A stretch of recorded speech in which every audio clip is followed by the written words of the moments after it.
Bonjour tout le monde, j'espère que vous allez bien.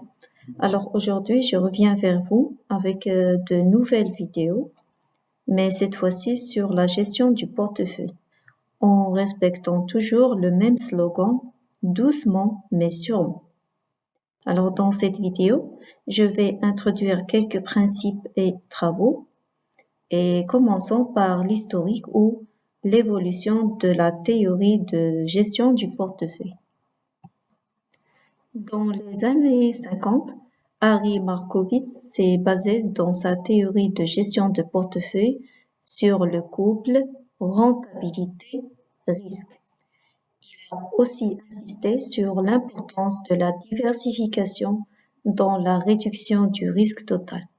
C'est-à-dire que le portefeuille doit contenir par exemple des actions, des obligations, des bons de trésor, etc.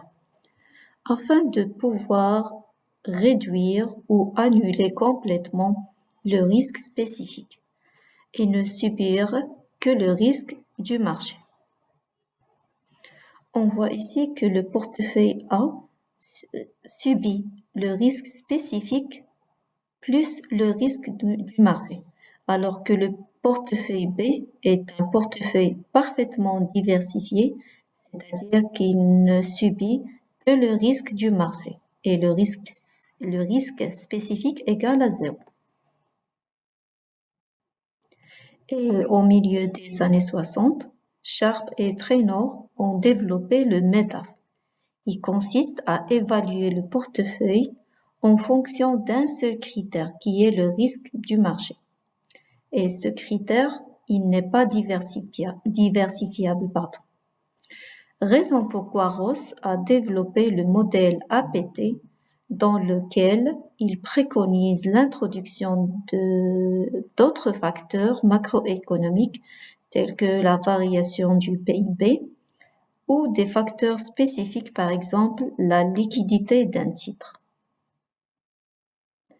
La liquidité d'un titre, c'est-à-dire que le titre كيتباع ou كيتشرى, il s'achète et se vend rapidement, mais sans impact sur le prix.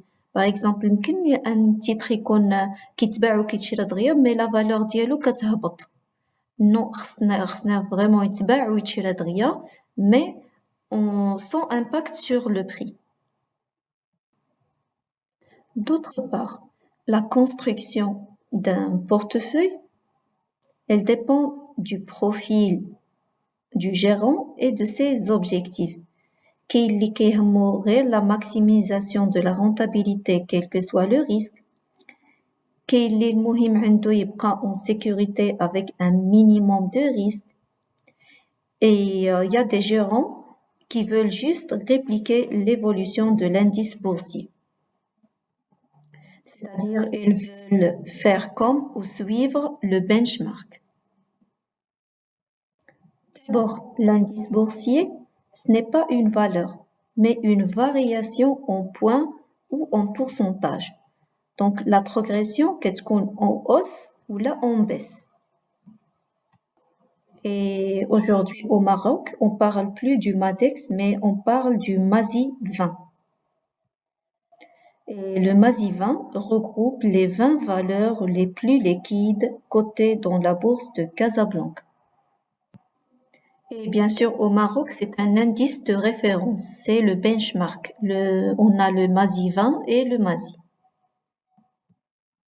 Et vu que la construction d'un portefeuille dépend du profil du gérant et de ses objectifs, on distingue entre 3 stratégies de gestion. La stratégie passive, la stratégie active et la gestion alternative. La stratégie passive, elle consiste à répliquer l'évolution du benchmark, alors que la stratégie active, elle consiste à battre le marché, surperformer le marché. Et finalement, la stratégie alternative consiste à tirer profit des possibilités offertes en diversifiant le portefeuille. Parmi les termes qu'on va utiliser par la suite, c'est La capitalisation boursière.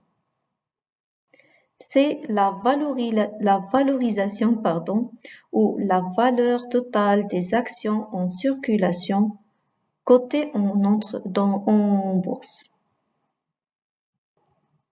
On la calcule ainsi.